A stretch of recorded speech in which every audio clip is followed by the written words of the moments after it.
Nós vamos tratar de um tema muito interessante.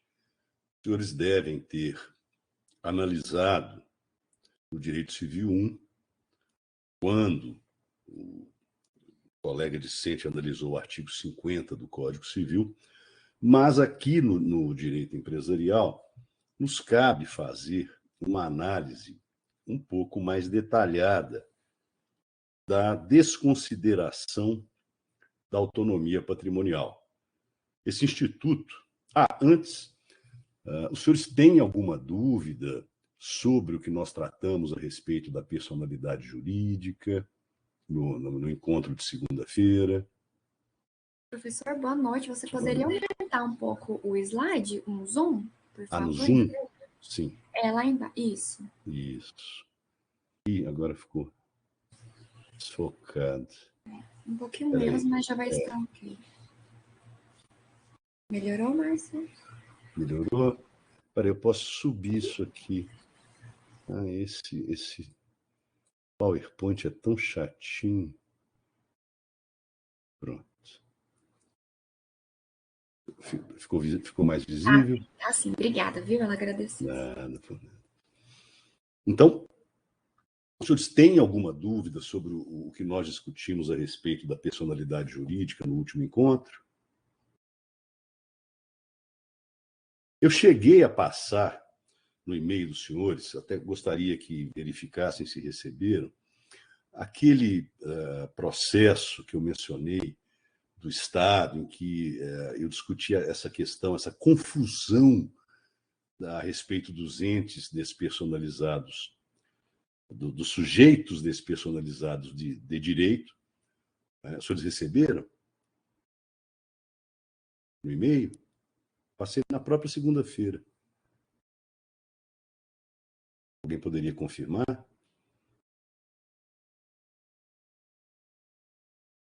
Eu não me lembro se foi o Calil ou algum outro colega que suscitou essa dúvida. É uma questão muito interessante. Nós comentamos rapidamente no final do último encontro e eu enviei uma peça processual. Aliás, esse processo chegou até o Superior Tribunal de Justiça, discutindo essa questão aí dos entes despersonalizados de direito. Os senhores receberam o e-mail?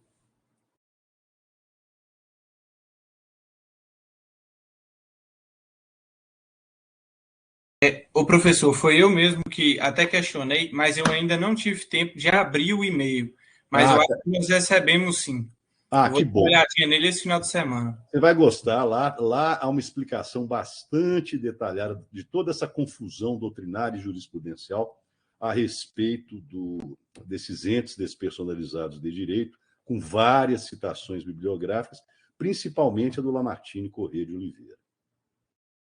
Beleza, vou até dar uma olhada nele sim, professor. Na realidade, eu só não tive tempo ainda, mas esse final de semana eu vou parar um tempinho. É um processo real muito interessante que subiu até o Superior Tribunal de Justiça. Então, essa questão já foi discutida até lá. Os senhores teriam mais algum questionamento a respeito da personalidade jurídica?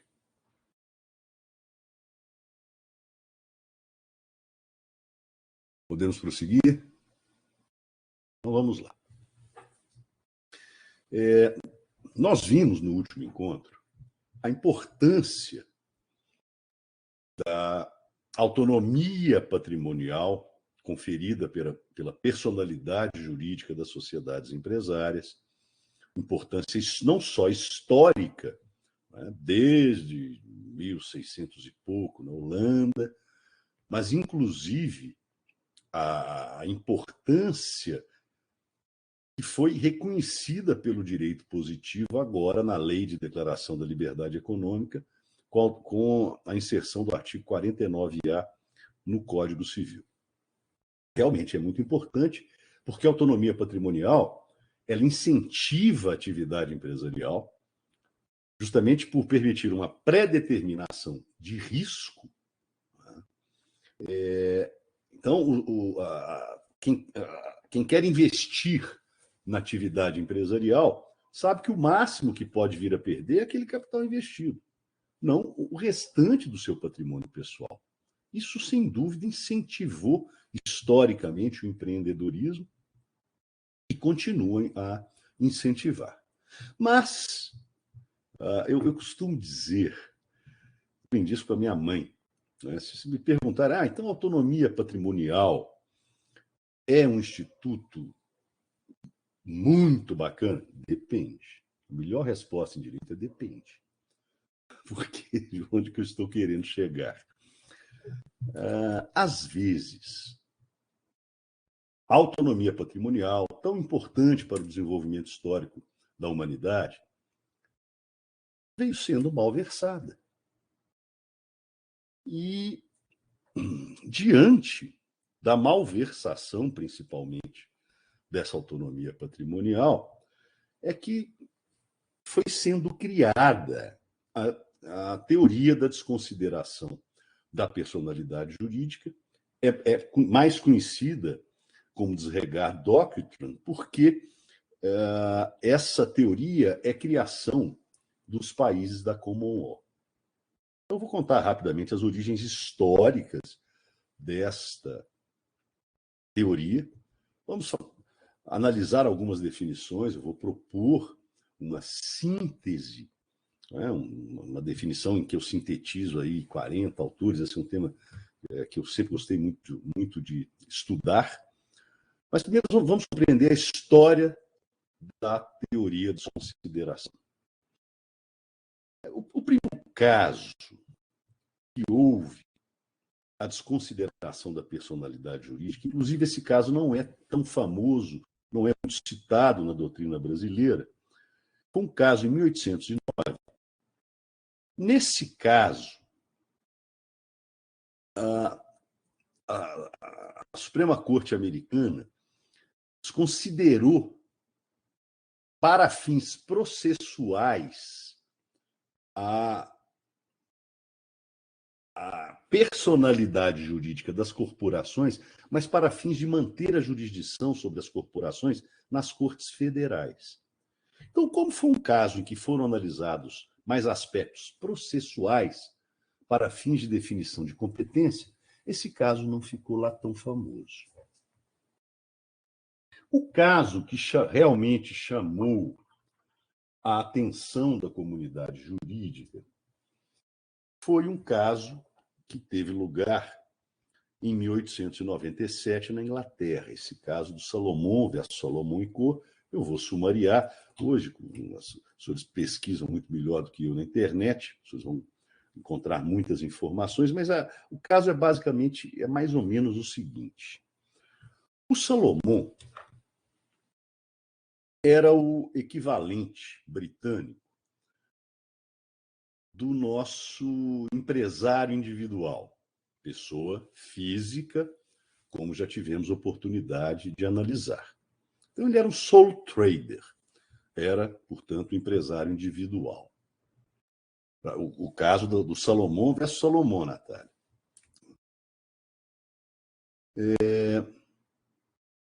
Então, o que fez, o que aprontou esse Salomão? Ou Salomão. Ele montou a Salomão e Co., seria equivalente britânica da nossa sociedade limitada, portanto, montou uma pessoa jurídica com autonomia patrimonial. E o Salomão está projetado aqui, eu vou tentar aumentar para ficar mais legível para os senhores. Agora acho que aumentou. Obrigada.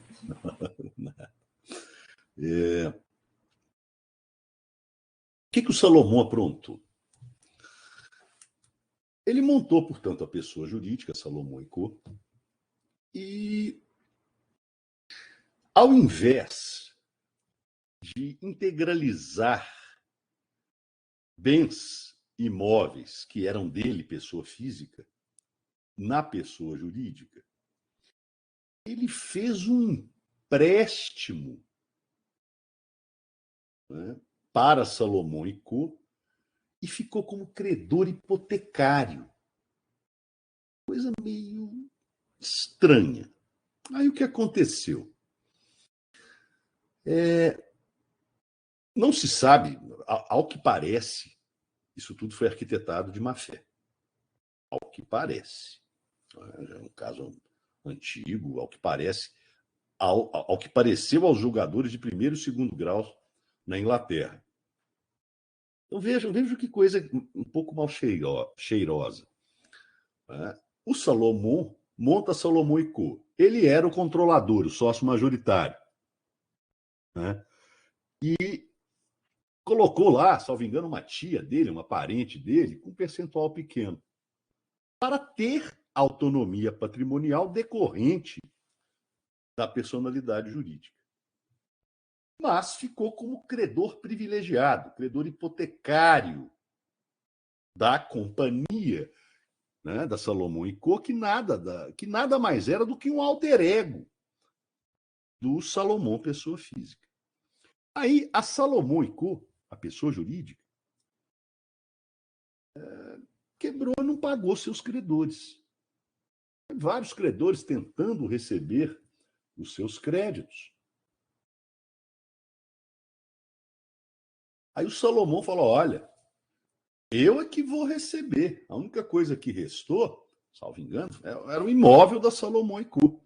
Como eu sou credor privilegiado, eu tenho a hipoteca do imóvel, só eu vou receber o meu crédito e todos os demais credores, dezenas de outros credores, não vão receber nada.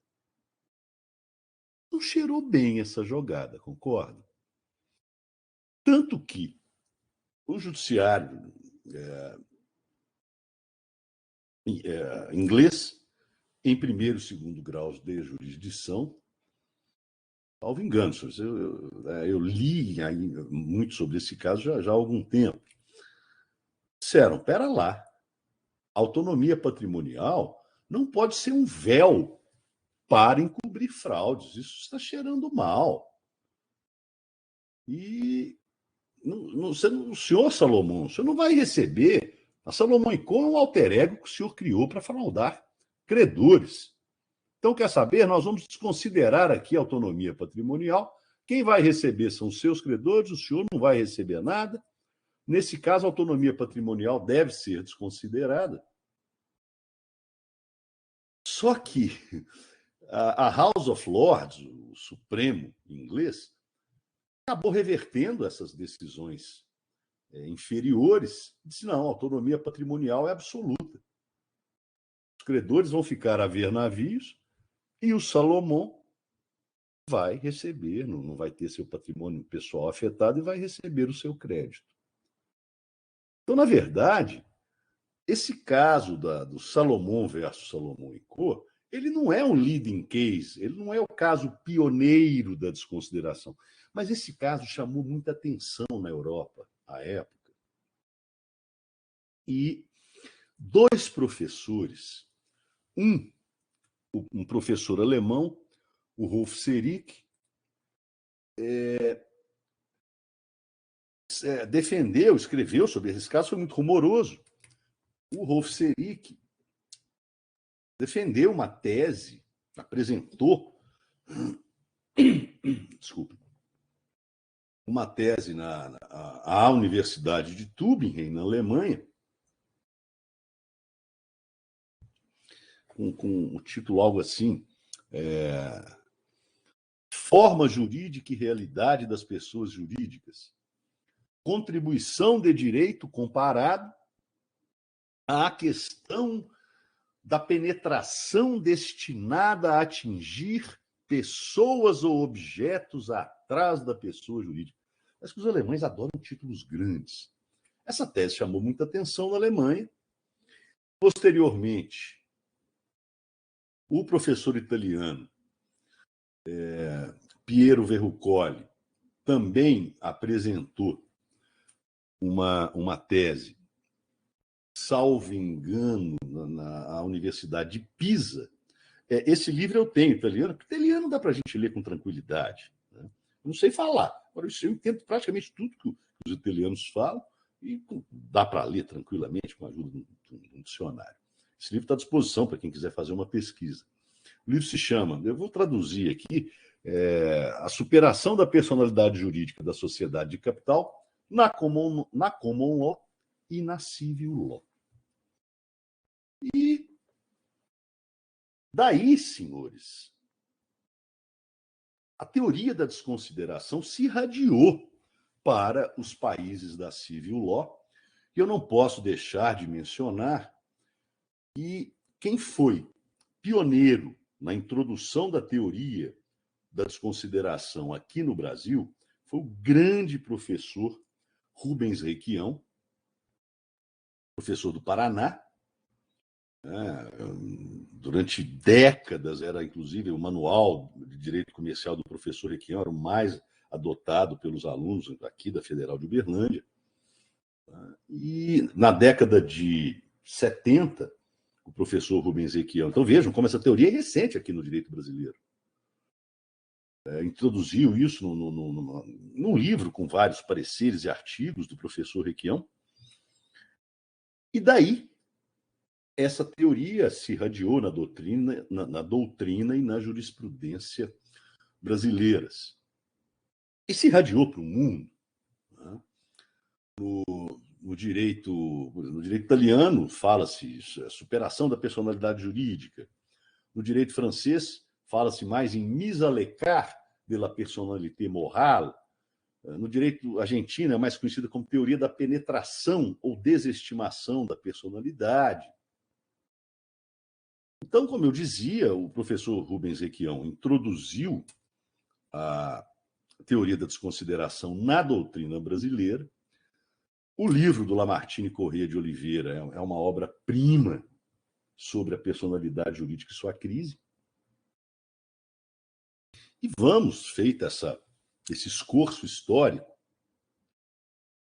vamos definir ou analisar algumas definições da Disregard Doctrine, né, da teoria da desconsideração da autonomia patrimonial. Eu gosto de começar por uma definição de um jurista americano, porque surgiu lá. Essa definição é do início do século passado, 1910, 1920. E o que diz esse jurista, Maurice Wormser? Espera aí, vou ter que...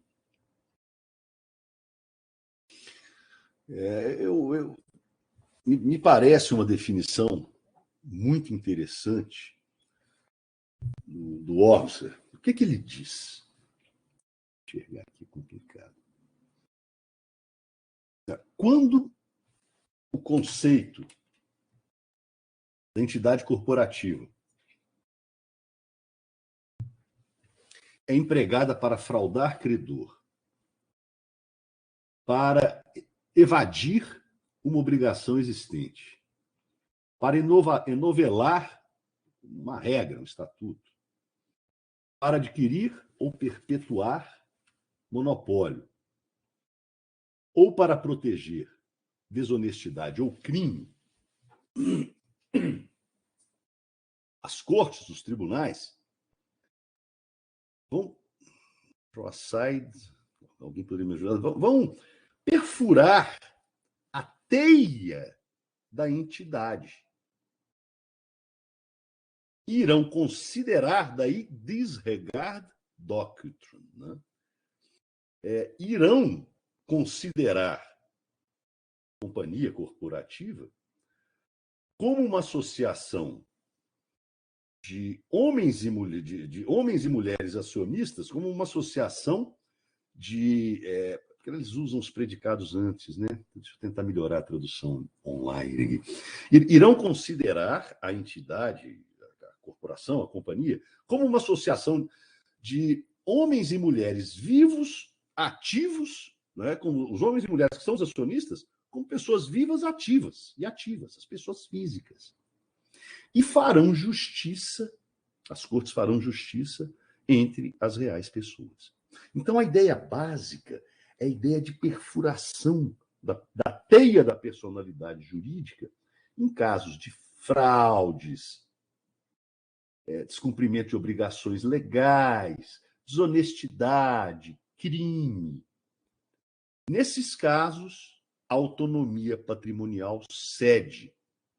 E nos termos do Ormser, é possível que as cortes façam justiça entre as reais pessoas que estão por trás do véu societário. É uma bela definição.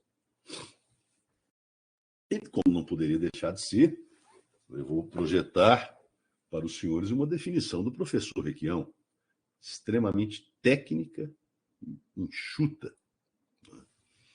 Eu acho fantástica a definição do Requião. Ele fala na declaração de ineficácia, e esse ponto é muito importante, guardem isso. Declaração de ineficácia da personalidade jurídica para determinados efeitos. Só que a personalidade jurídica continua incólume para fins legítimos. Eu prefiro falar, embora a teoria seja mais conhecida como teoria da desconsideração da personalidade jurídica, eu prefiro falar em desconsideração da autonomia patrimonial. Natália? Eu só copiei, professor. Obrigada. Tá. Desculpa. Eu vi pensei que fosse uma pergunta. Então, senhores, o que eu fiz aqui? Quem tiver interesse, senhores, eu posso indicar, e eu tenho muitas, mas eu vou dizer dezenas de obras a respeito desse tema, estão franqueadas aos senhores, até porque esse tema, aliás, não só, mas um outro tema que nós vamos abordar daqui a pouco, questões processuais a respeito da desconsideração, seria o tema da minha dissertação de mestrado. Eu peguei uma coletânea de várias definições doutrinárias,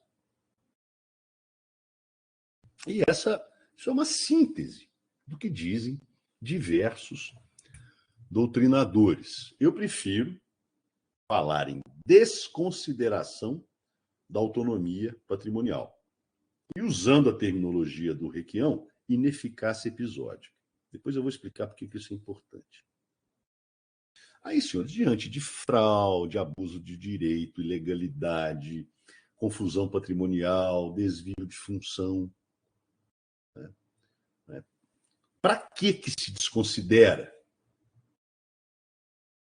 Para que as obrigações da pessoa jurídica sejam estendidas para o patrimônio de administradores, sócios e eventuais terceiros. Eu vou contar vários casos. Normalmente, quando se pensa em desconsideração, se pensa na responsabilização dos sócios por dívidas da pessoa jurídica. Mas não apenas os sócios podem ser responsabilizados.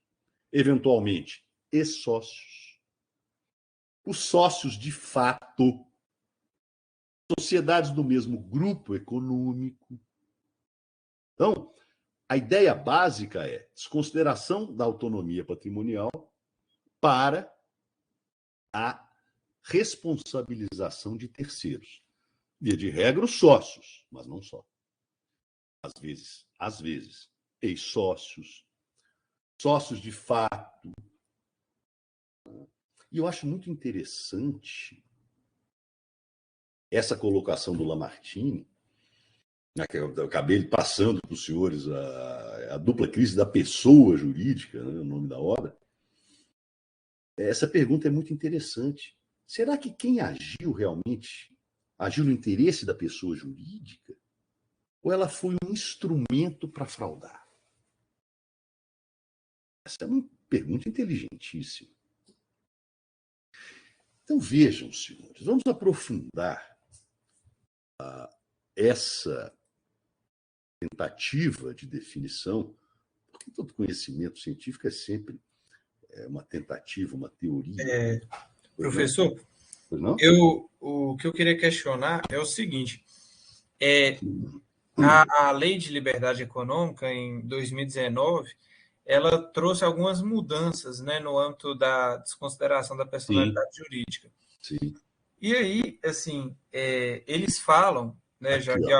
alguns falarem que a teoria maior, né, que é adotada pelo Código Civil, ela foi ampliada, né, justamente pelo fato de exigir mais requisitos, né, principalmente pelo fato de o legislador ter feito uma interpretação do que seria o desvio de finalidade e a confusão patrimonial. Ou seja, a desconsideração ficou mais complexa, né, para você fazer. As hipóteses são mais específicas.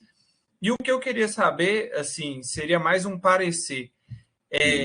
O que você achou dessa mudança no sentido assim, se ela traz mais esse caráter de operabilidade, assim, ela facilita operar um instituto ou não? Creio que sim. Eu vou te dar mais dados, Calil. Engraçado. Você tem trazido perguntas brilhantes. Eu nunca gostei dessa separação em teoria maior e teoria menor. Isso surgiu, me lembro muito bem, com o professor Fábio Conder Comparato, professor da USP. Eu li, reli, me fugiu. Eu tenho 2 edições da obra dele. Confesso que eu não gostei. Para mim, ele criava mais confusão do que esclarecia alguma coisa. E eu não estou sozinho nesse entendimento. O professor Fábio Lhoa Coelho, que é da PUC de São Paulo, também rejeitou a questão de teoria maior, teoria menor. Isso, historicamente, na história da teoria, isso nunca existiu. Aí veio um professor famoso, Fábio Conder Comparato, foi cotado para ser ministro do Supremo. É professor titular da USP, um dos mais titulados na área do direito empresarial. Mas não acrescentou nada. A teoria como ela foi proposta aqui no Brasil, realmente que melhor foi proposta pelo professor Requião do Paraná, o Lamartine Corrêa de Oliveira, no Paraná. Agora, eu vou pausar a gravação, porque eu vou contar eu vou ser um pouco mais sincero, tem coisa que não pode gravar hoje em dia. Espera aí, vou pausar, depois a gente volta. Pausar. Mas o que eu ia falar, professor, é porque, na realidade, eles falam que o CDC adotou a suposta, né, no seu dizer, a suposta teoria menor. Só que, se você ler a redação do CDC, não tem nada de teoria menor. Se houver abuso de direito, da mesma forma lá no artigo 50 do Código Civil, se tiver abuso da personalidade jurídica. Então, assim, o que eu entendi, afinal de contas, foi que a jurisprudência acabou acatando assim, porque parece que o parágrafo único do artigo 28. Aí a jurisprudência desconsidera todo o artigo e adota só o parágrafo único. Se tiver prejuízo para o consumidor, pode desconsiderar a personalidade jurídica. E aí seria assim o que acabou ficando, né? Mas realmente, assim, ao meu ver, né, isso já era uma percepção que eu tinha assim quando eu estudei esse tema, que o CDC ele não incorporou essa teoria, essa tal teoria menor. Na realidade, isso foi uma criação da jurisprudência, né, que acabou se consagrando, porque, afinal de contas, a jurisprudência pegou e passou a utilizar só o parágrafo único desse artigo 28 aí, parece, que é que fala que se tiver prejuízo para o consumidor, a personalidade jurídica pode ser desconsiderada. Na verdade, então, hoje, por isso que eu até coloquei os 2 artigos aqui, não sei se vocês enxergam bem, se vocês estão conseguindo visualizar. Hoje eles estão muito parecidos. O fato é o seguinte, com essa tal da teoria maior, o artigo 50 do Código Civil incorporou, a meu ver, de forma defeituosa a desconsideração da personalidade jurídica e de forma a torná-la menos aplicável. Com a redação dada pela Lei da Declaração da Liberdade Econômica, foi ampliado o conceito legal da desconsideração, que hoje é muito parecido com o que está no CDC. Não é só desvio de finalidade e confusão patrimonial. Porque se nós pegarmos Só um segundo, eu vou abrir o código. Eu tenho mania de dar aula sem abrir o Código Civil, mas vou pegar o físico aqui, que é mais fácil.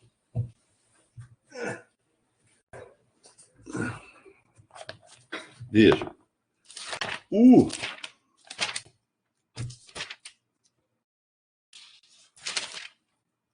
a nova redação, principalmente nos parágrafos do artigo 50 do Código Civil, não dá para projetar, porque senão é muita coisa.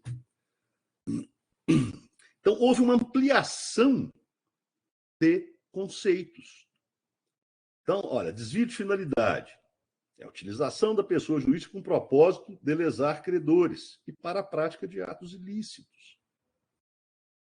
Confusão patrimonial, ausência de separação entre os patrimônios, outros atos de descumprimento da autonomia patrimonial. Então, houve, com a redação dada ao artigo 50 e seus parágrafos, pela Lei 13.874, houve uma ampliação do conceito, ou das hipóteses, melhor dizendo, da desconsideração da personalidade jurídica. Ficou muito próximo do conceito adotado no Código de Defesa do Consumidor. Na minha percepção, o conceito adotado pelo Código de Defesa do Consumidor, ele é interessante, só que ele também ampliou demais. Hoje está muito parecido o conceito contido no Código de Defesa do Consumidor com o conceito contido no Código Civil. Agora, o que eu acho um pouco demasiado no CDC é isso aqui, ó. Até aqui, ó, abuso de direito, excesso de poder, infração da lei, fato ou ato ilícito ou violação dos estatutos, do contrato social, até aí tudo bem. O problema, a meu ver, que às vezes pode permitir excesso, é isso aqui, ó. Será aplicada quando houver em caso de má administração. Tem um conceito jurídico muito indeterminado, porque se a empresa não conseguir pagar um credor, se a pessoa jurídica, melhor dizendo, não conseguir pagar um credor, presume-se a má administração, logo o patrimônio dos sócios vai ser atingido. Aí eu acho que já é um certo excesso, um certo exagero. Nesse ponto eu critico. Mas o Código Civil não foi tão longe. O Código Civil, a meu ver, agora está mais técnico. Ele não adotou nem teoria maior nem teoria menor, que eram dois critérios teóricos que só obscureciam o Instituto Rogata Máxima Venia. E hoje, a meu ver, agora, desde 2019, a desconsideração está bem regulada no Código Civil. Eu respondi seu questionamento, Calil? Entendi, professor. Na realidade, era exatamente a sua opinião mesmo que eu queria saber. Porque, assim, às vezes a gente estuda e faz até umas questões de concurso, mas, assim, a prática mesmo, às vezes, enriquece demais, né? E principalmente quando você atua na área, você consegue dar umas impressões, assim, observando mais o que acontece na realidade, né? E também na doutrina. Só para dar um exemplo, o Fábio Ulloa Coelho, professor da PUC de São Paulo, abandonou esse negócio de teoria maior, teoria menor.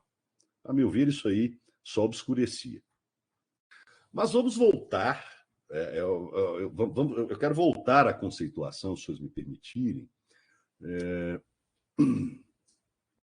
E vejam bem, o Fábio Ulloa, ele lançou também essas expressões teoria maior e teoria menor, e depois as abandonou. Ele teve a elegância e o espírito científico de mudar de ideia.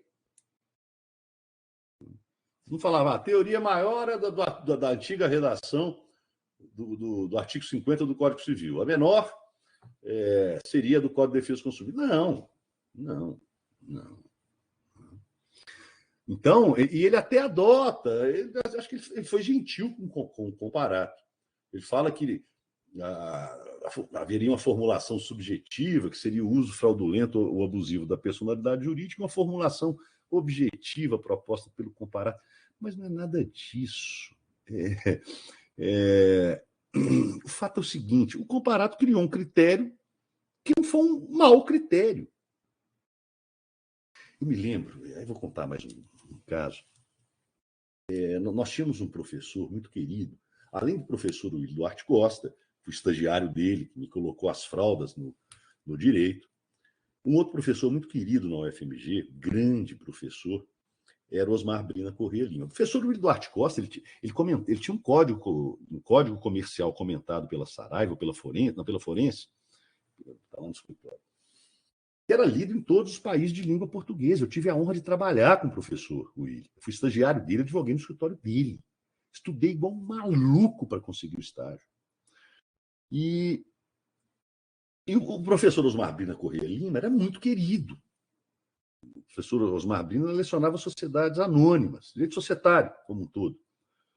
E na tese de livre docência do professor Osmar Brina Corrêa Lima, faleceu recentemente, brilhante, foi subprocurador-geral da República, estudou nos Estados Unidos, brilhante. Então, na tese de livre docência do professor Osmar Brina Corrêa Lima, o professor Comparato foi convidado, eu estava finalizando meu mestrado na ocasião, ou já tinha finalizado e fui, eu não me lembro, eu fui assistir a defesa da tese de livre docência. Senhores, o professor Osmar Brina Corrêa Lima, um lord inglês, um gentleman, e o Comparato, desculpem a franqueza, meio antipático. Eu sei que no curso do exame, o Comparato foi tão deselegante.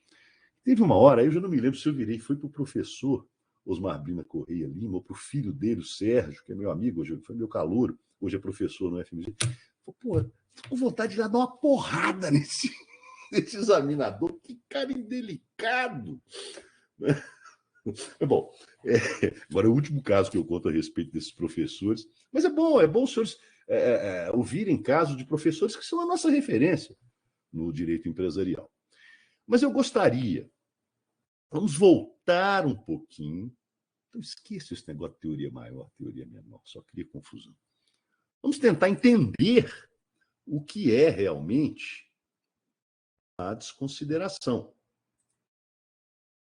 Vejam bem, eu prefiro falar em desconsideração da autonomia patrimonial. E, no primeiro ponto, normalmente se fala, se pensa. Depois eu vou explicar essa questão da ineficácia.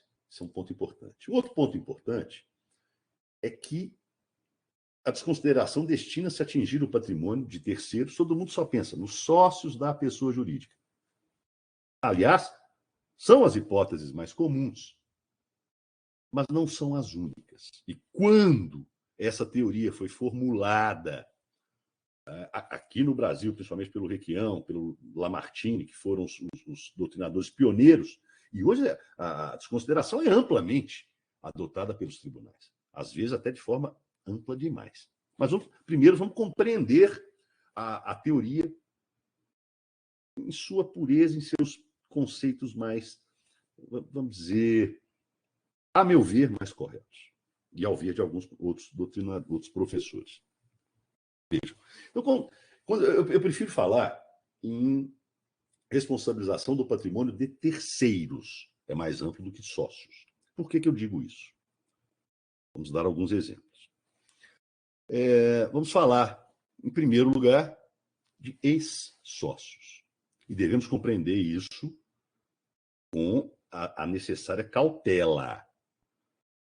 O caso em que, pela primeira vez, o Superior Tribunal de Justiça responsabilizou ex-sócios foi um caso pontual.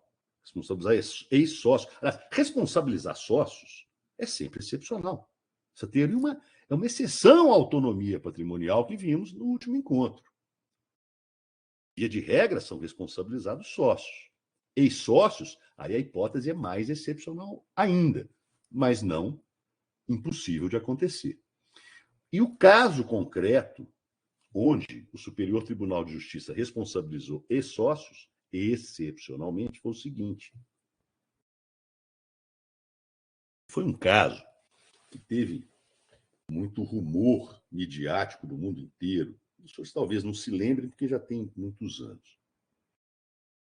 Um um mini navio, ou um grande iate, que se chamava Batomushi. Se os senhores quiserem pesquisar na internet, é assim, salvo engano, é assim que escreve, Batomushi. Tá? Bom, vou tentar sumariar o que aconteceu. Claro, quando a gente analisa fatos pretéritos, nem sempre a nossa memória, e mesmo o julgamento de um fato pretérito, vai ter a fidedignidade do que aconteceu. Mas o que aconteceu foi muito grave. Então, imagine, a Batomushi Limitada, a pessoa jurídica titular desse iate,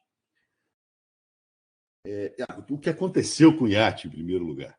Então, eram esses iates gigantes que ficavam próximos ali de Copacabana, no Rio de Janeiro, apinhados de atores da Globo, de celebridades, subcelebridades, sei mais, pessoas milionárias, e ficavam lá, né, apinhados dessas pessoas para ver a queima de fogos no Réveillon do Rio de Janeiro. E sabe-se lá por quais motivos, aparentemente, o barco estava superlotado, não foram adotadas todas as medidas de segurança, tanto que esse barco naufragou. Pessoas morreram, pessoas se machucaram, uma coisa muito grave, repercutiu na imprensa mundial. Aí, senhores, a Batomushi Limitada, qual que era o patrimônio dela? Era um barco que naufragou, estava no fundo do mar, não tinha mais patrimônio. As famílias das vítimas e as vítimas sobreviventes entraram com ações de indenização contra a Batomushi Limitada. Ela era titular do barco, autonomia patrimonial. Mas, curiosamente, o principal sócio, pessoa física, da Batomushi Limitada, que tinha patrimônio, ele teria se desligado da sociedade Batomushi Limitada uns 15 dias antes do naufrágio. Senhores, papel aceita tudo. Não se sabe eu não me lembro os detalhes da data do registro na junta comercial do Rio de Janeiro, mas aquilo soou muito estranho, e o fato é que o Superior Tribunal de Justiça, a meu ver acertadamente, neste caso específico, responsabilizou o ex-sócio da Batomushi. Não são apenas os sócios. Por isso que eu prefiro falar bens particulares de terceiros. Podem ser não apenas os sócios. Acabamos de analisar aqui um caso que chegou ao Superior Tribunal de Justiça relativo a ex-sócio. Caso relativo a sócio de fato. Eu tive há mais ou menos uns 20 anos atrás, como procurador da Fazenda do Estado de Minas Gerais. Eu não posso citar nome das pessoas envolvidas, não é por frescura minha, não, é por questões de sigilo fiscal. Mas o caso foi mais ou menos o seguinte. A fiscalização mineira desconfiava há muito tempo que havia uma loja, uma empresa em Uberlândia, uma loja famosa aqui, que vendia carga roubada. E durante anos a fiscalização autuava, mas entrava com autuações fiscais e nós, procuradores, com execuções judiciais fiscais contra a loja de mercadorias roubadas limitada. Essa pessoa jurídica tinha lá um estoque pequeno de cacareco roubado. Não valia nada. E tinha um passivo, devia uma fortuna, acho que milhões de ICMS, que é o principal imposto cobrado pelos estados federados. E aí, senhores, quando a gente tentava desconsiderar, na verdade, responsabilizar, a responsabilidade tributária está lá nos artigos 134, 135 do Código Tributário Nacional, quando nós tentávamos responsabilizar os sócios de direito, que constavam, não, é ICMS. Vi que a Natália colocou, CNS não, Natália, ICMS. Aqui, ó, letra maiúscula melhor, ICMS. ICMS. Imposto sobre Circulação de Mercadorias e Serviços. ICMS. Tá? Então, quando a fiscalização tentava, ou quando nós procuradores tentávamos ir atrás dos sócios que constavam, os sócios de direito, aqueles que constavam no contrato social da loja de mercadorias roubadas limitada, eram duas pessoas que não tinham patrimônio algum. Então, qual que era a desconfiança que a fiscalização e nós, procuradores, tínhamos a respeito dessa situação? É que, na verdade, aqueles dois sócios de direito, né, que não tinham patrimônio algum, o que era estranho, seriam interpostas pessoas, conhecidas na linguagem comum como laranjas.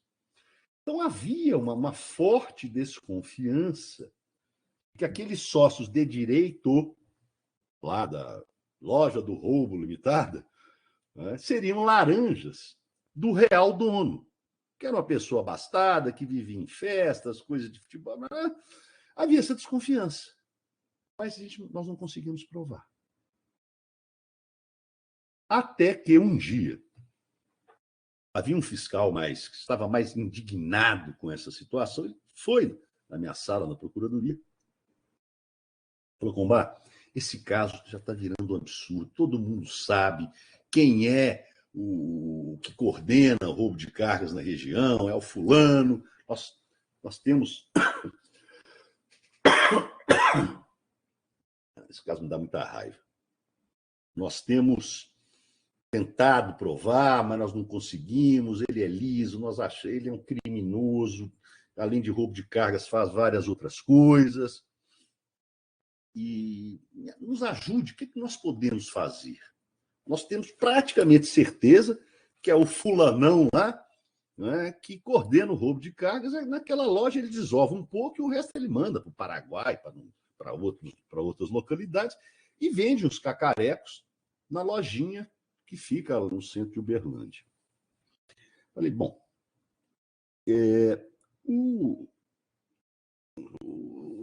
esse tipo de fraudador, criminoso, estou conversando com o fiscal.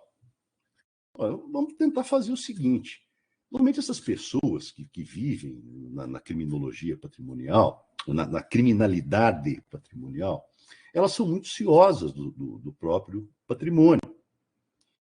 Então, se ele colocou lá 2 laranjas ou 2 interpostas pessoas para que o patrimônio pessoal dele não seja atingido, porque ele é o real sócio de fato, vou te dar uma dica. Você podia rodar nos cartórios, não só os cartórios aqui da sede, mas nos cartórios dos distritos. Porque esse fraudador, sonegador, criminoso, ele, às vezes, por burrice, ele pode ter deixado um rastro. Ele pode ter feito uma procuração por instrumento público num cartório lá do distrito mais distante de Uberlândia, em que, certamente, né, tanto a pessoa jurídica, lá, loja do roubo limitada, quanto os 2 laranjas vão dar a ele, o ladrãozão, amplos poderes para contratar, demitir, alienar, fazer tudo.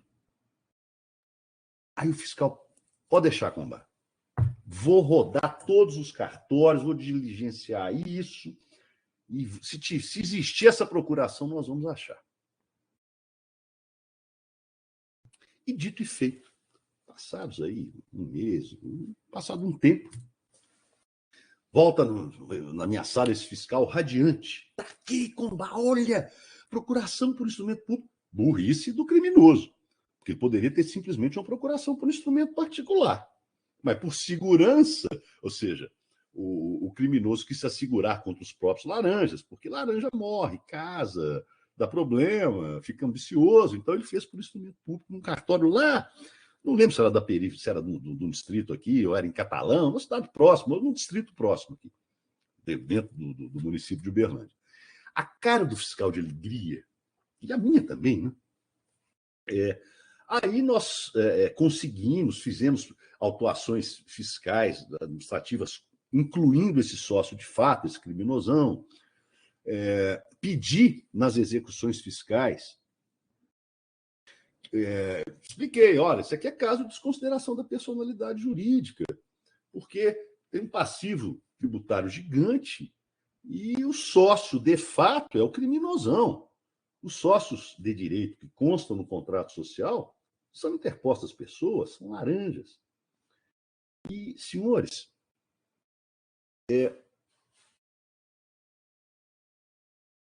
pela primeira vez em 20 anos, esse criminoso foi incomodado pelo fisco estadual. E, pela primeira vez, pagou alguns impostos. E, senhor, pasmem, aí eu comecei, enquanto procurador do Estado, a receber ameaças de morte. Nossa, isso me tira do sério. E aí eu desconversei e falei, olha, ô criminosão, não adianta o senhor ficar me ameaçando de morte, ficar ligando e tal, porque se o senhor me matar, nós somos 100 procuradores. Aí o senhor, além de ter problemas com o fisco, então vai ter um problema criminal mais sério. Então não me mata, não adianta me matar, não, porque me matar vem outro de Belo Horizonte, ou de onde, sei lá de onde, para me substituir. Para com essa bobagem. E achei que aquilo fosse se encerrar. Na época, a Procuradoria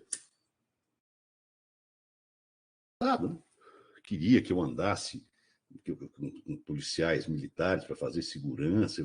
Meus filhos eram pequenos, meu filho acho que tinha 5, 6 anos de idade. Eu falei, mas não vai adiantar, porque me parece que policiais militares não podem entrar na universidade. Como é que eu vou fazer para dar aula? Vocês malucos. Fui chamado em Belo Horizonte, me ofereceram isso. Eu falei, não, eu vou tentar contornar. Esse maluco já vai parar de querer matar procurador, bobagem. Né?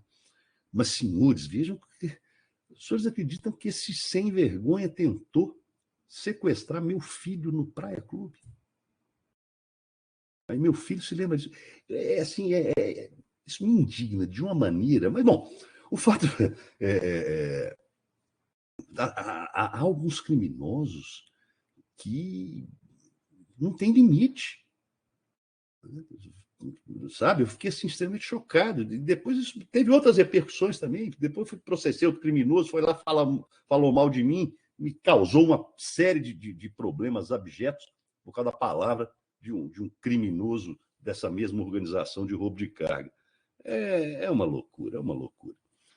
Mas, bom, entenderam que não apenas os sócios podem ser responsabilizados, mas também, como no exemplo do Batomushi, ex-sócios, no exemplo da loja da máfia do roubo de cargas, sócios de fato.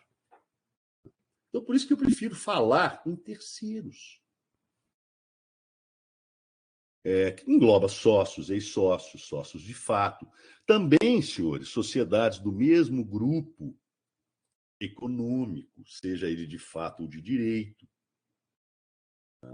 Vejam, às vezes,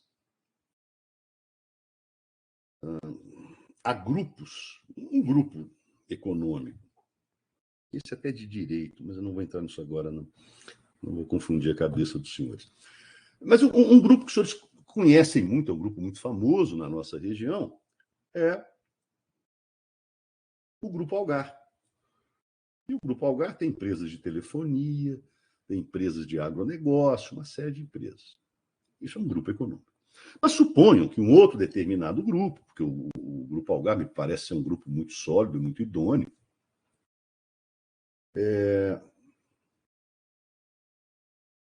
então, vamos supor que seja montado um grupo integrado por uma empresa que é do agronegócio, uma outra empresa que é de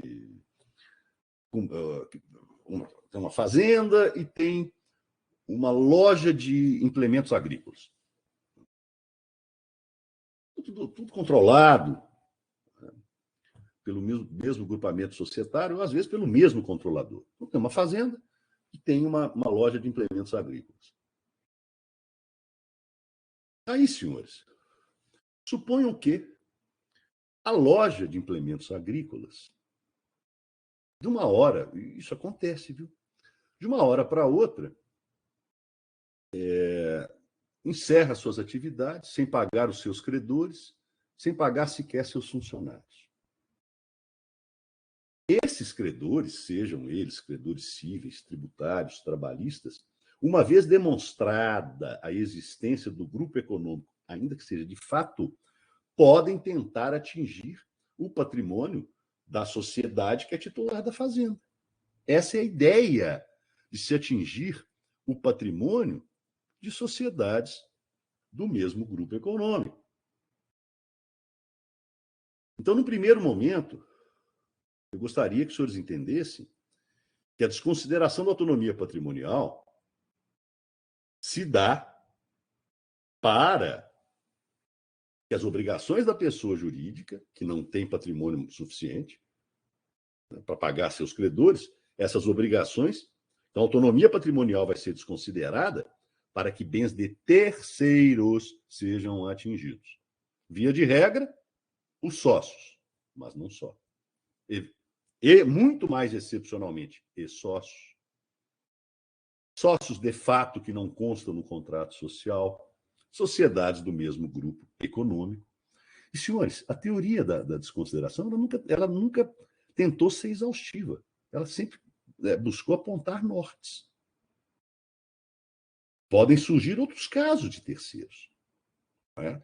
Porque o legislador, quando positiva uma norma, ele não consegue contemplar todas as possíveis hipóteses de fraude.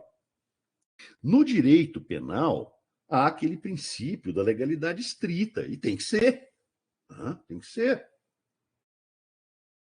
E de acordo, não me lembro o artigo da Constituição, é um dos incisos do artigo 5º, e de acordo com o artigo 1º do Código Penal, não há crime sem lei anterior que o defina, a lei que tem que definir, e a pena também. Não se pode deixar ao arbítrio do intérprete, seja ele o Ministério Público ou o Judiciário, a criação de novos tipos penais.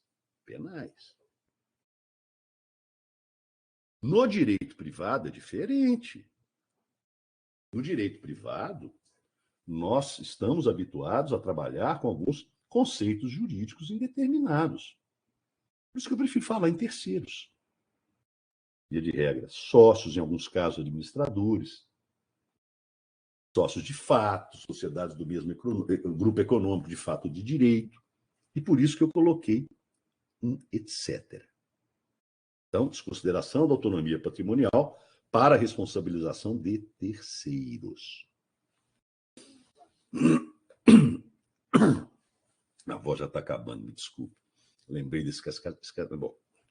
Mas é bom, é interessante que os senhores saibam, às vezes, que a nossa atividade, enquanto advogados públicos e privados, às vezes nós corremos riscos.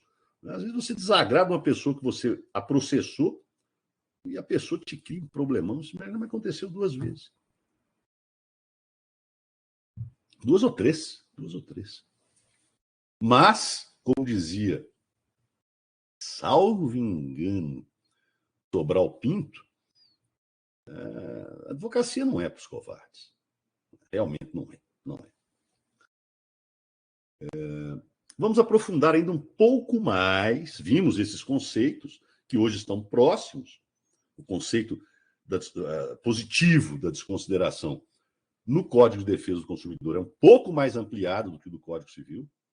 Hoje em dia, com a redação da lei da Declaração da Liberdade Econômica, prefiro a positivação que consta no Código Civil. E se os senhores tiverem interesse, esse tema também é legal. Eu posso passar em revista como é que funciona a responsabilização de terceiros em outros ramos do direito. Temos aqui no Código Civil, no Código de Defesa do Consumidor, talvez haja um certo exagero. Mas em outros ramos do direito, como é que funciona, para vocês terem uma noção, a responsabilização de terceiros? Um tema muito similar. Só para... vejam, no direito do trabalho, não há uma norma que sempre fundamentou a desconsideração da autonomia patrimonial no artigo 2º, parágrafo 2º da Consolidação das Leis do Trabalho, que fala do grupo econômico. Fala disso. Mas o que às vezes vinha acontecendo na jurisprudência trabalhista? Às vezes, alguns excessos. Já com base num princípio que é muito caro ao direito do trabalho, é um princípio a ser observado, não é? Que é o princípio da hipossuficiência do trabalhador. Princípio autoevidente. Tem que se proteger o trabalhador. Mas, senhores, o princípio da autonomia patrimonial é um princípio importante, talvez não tanto quanto a hipossuficiência. Proporcionalizar princípios é uma coisa complicada. Mas vejam, diante de 2 normas positivas, regras, o que vinha acontecendo era talvez uma certa desmesura, uma utilização muito excessiva. Vejam, o reclamante já ingressava com a ação judicial contra a pessoa jurídica. A simples inexistência de bens, os juízes trabalhistas de ofício, sem requerimento da parte, já iam atrás e penhoravam de ofício bens de sócios. Então, durante um certo tempo, não havia autonomia patrimonial para a Justiça do Trabalho. Aí também é um certo exagero. Não é? Eu cheguei a ver, e dei um parecer, inclusive, posso resgatar, numa sociedade anônima fechada, a Justiça do Trabalho penhorando dinheiro em contas de ex-acionistas. Isso já me parece um abuso total. Claro, a hipossuficiência do empregado é um princípio muito caro para o direito do trabalho, mas espera lá. Chegar a penhorar dinheiro em conta de ex-acionistas. Teve um caso que me chamou muita atenção. Esse caso, posso recuperar vou tentar agora de memória para nós não perdermos tempo. Me parece que o TST, certa feita, determinou a penhora de bens de um ex-sócio ou uma ex-sócia que já tinha se desligado da pessoa jurídica antes do empregado começar a trabalhar. Então, havia alguns exageros, mas eu acho que é sempre aquele movimento pendular. Né? Às vezes há exageros para um lado, depois vê que está um pouco exagerado, e acaba aqui nós devemos sempre buscar, nos termos aristotélicos, em médios virtus, a virtude da ponderação, né, do meio termo, em alguns casos. Mas nosso trabalho era que mais, que dava uma interpretação mais alargada, ou tão alargada à desconsideração da personalidade jurídica, que a autonomia patrimonial lá não existia. Talvez seja esse um dos motores da inserção do artigo 49A no Código Civil. Não só. Até porque não nos é lícito indagar a mens legislatórias. Nós não sabemos o que pensavam 500 e não sei quantos deputados ao aprovarem isso. No Estado democrático, no Estado em que você tem um rei, você pergunta ao rei, qual foi a vontade de soltar esse édito, esse decreto? Agora, numa democracia, não nos é muito lícito indagar a mens legislatórios, o que queria o parlamento. Não é muito técnico na hermenêutica legal. E, além do direito do trabalho, só uma breve noção, no direito previdenciário, senhores, também praticamente não existe autonomia patrimonial. Se a pessoa jurídica não tem dinheiro para pagar as contribuições previdenciárias, né, se os senhores derem uma olhada no artigo 13 da Lei 8.620, de 93, que diz simplesmente o seguinte: o titular da firma individual, isso aqui é até bobagem, isso é tautologia, os sócios das sociedades limitadas respondem solidariamente com seus bens pessoais. Acabou a autonomia patrimonial, mas é uma regra. Se os senhores derem uma olhada também a respeito de contribuições previdenciárias na Lei 8.121, de 91, no artigo 41, então, no direito previdenciário, praticamente não existe autonomia patrimonial. No direito tributário, por fim, poderia falar de vários outros anos, mas chega também, as pessoas já devem estar cansados e eu praticamente sem voz. Mas o fato é o seguinte: há 2 artigos do Código Tributário Nacional que são muito invocados, tanto pelo Fisco Federal, estadual e municipal, para responsabilizar, em primeiro lugar, o artigo 135 do Código Tributário Nacional, para a responsabilização dos administradores, né? A linguagem do 135 é uma linguagem um pouco mais antiga, o Código Tributário Nacional de 66, né? Diretores, gerentes ou representantes das pessoas jurídicas de direito privado. Então, lá, o artigo 135 fala que são responsáveis pelas dívidas da pessoa jurídica os diretores, os administradores das pessoas jurídicas, mas por atos praticados com excesso de poderes ou infração de lei. E aqui há uma questão complicada, esse movimento pendular.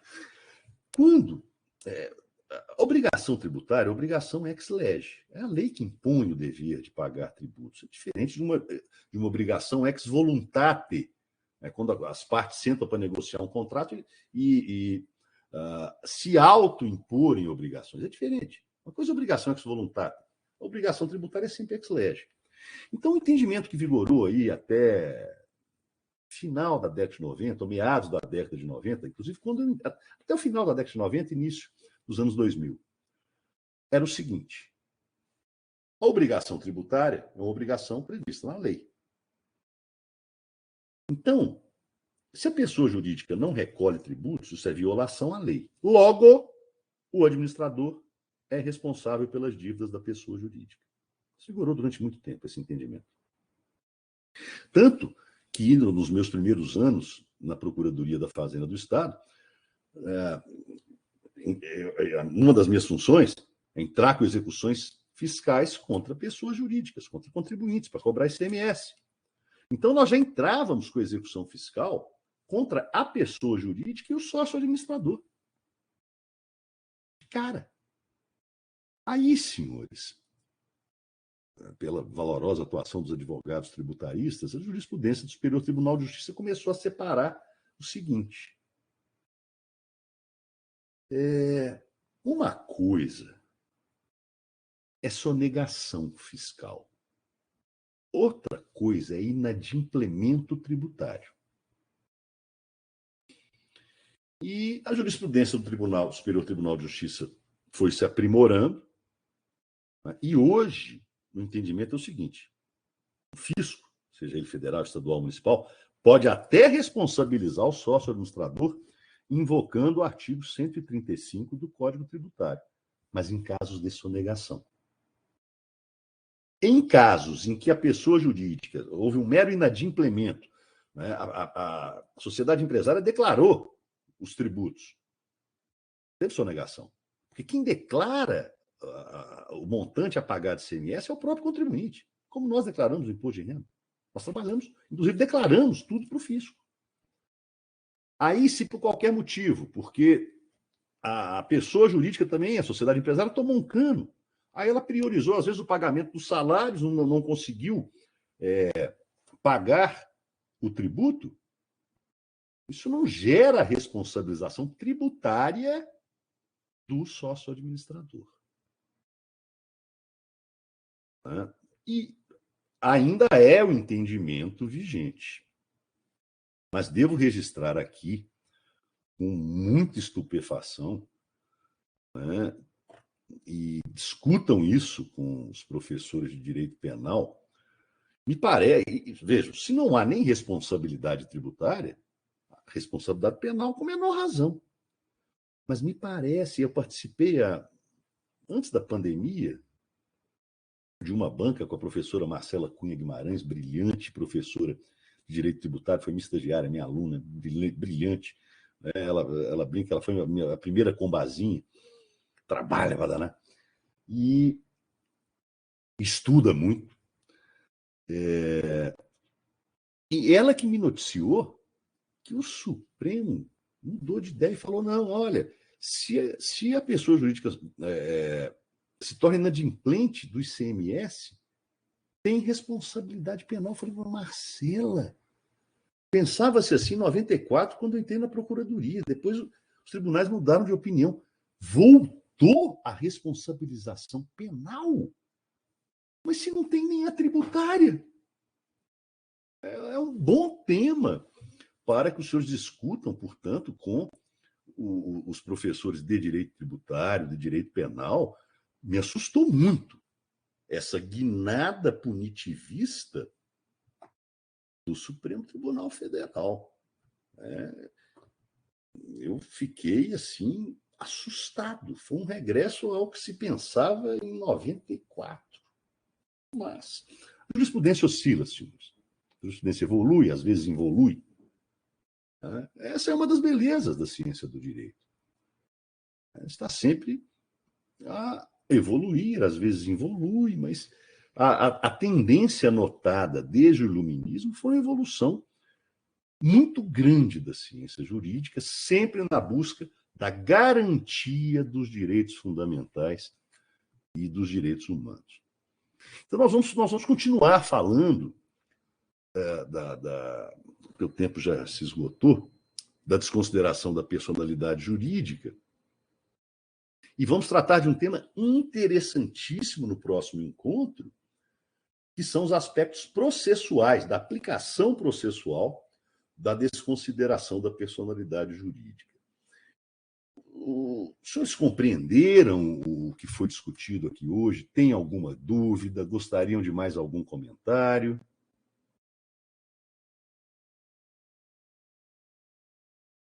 Bem, senhores?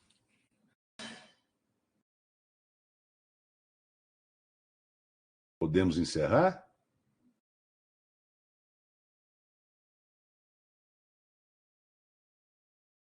Bom, eu vou pausar a gravação novamente, mas não saiam daí, não,